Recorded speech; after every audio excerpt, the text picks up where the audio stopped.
Welcome back. સમગ્ર દેશમાં head and neck cancer awareness ડેની ઉજવણી કરવામાં આવશે ત્યારે માથા અને ડોકના કેન્સરને અટકાવવાના પ્રયાસ રૂપે ગુજરાતમાં પ્રથમવાર અમદાવાદની ખાનગી કેન્સર હોસ્પિટલમાં વિશ્વની અતિ આધુનિક લેઝર ટેકનોલોજી શરૂ કરાઈ।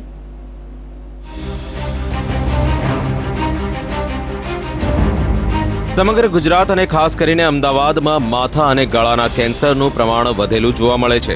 ખાસ કરીને દર વર્ષે 1,17.1 કેન્સરના નવા કેસ ધ્યાનમાં આવે છે। મોટાભાગના કેસમાં કેન્સરની સારવાર ઓપન સર્જરી દ્વારા કરાતી હોય છે, ત્યારે અમદાવાદની HGC કેન્સર હોસ્પિટલમાં લેઝર ટેકનોલોજી શરૂ કરાઈ છે। લેઝર ટેકનોલોજી છે એમાં ચામડી ઉપર કોઈ જાતનો ચીરો મૂકવામાં આવતો નથી। લેઝર ટેકનોલોજીની અંદર કોઈ જાતનું બ્લીડિંગ નથી થતું।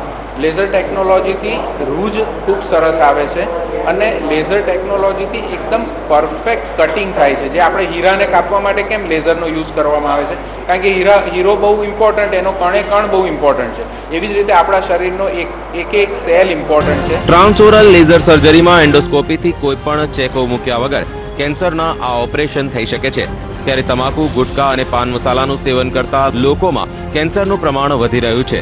જે પરંપરાગત સર્જરીથી આમાં ઘણો મોટો ફરક છે કે એમાં ઓપરેશનનો ટાઈમ ઓછો થઈ જાય છે।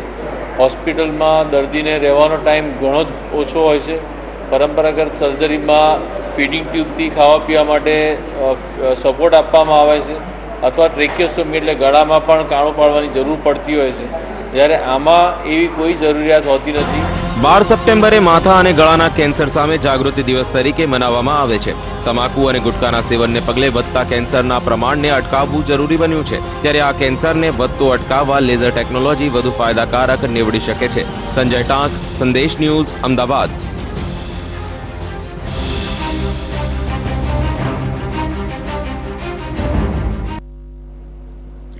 ગુટકા ઉપરના સંપૂર્ણ પ્રતિબંધનો વધુ એક વર્ષ માટે અમલ કરવામાં આવ્યો છે।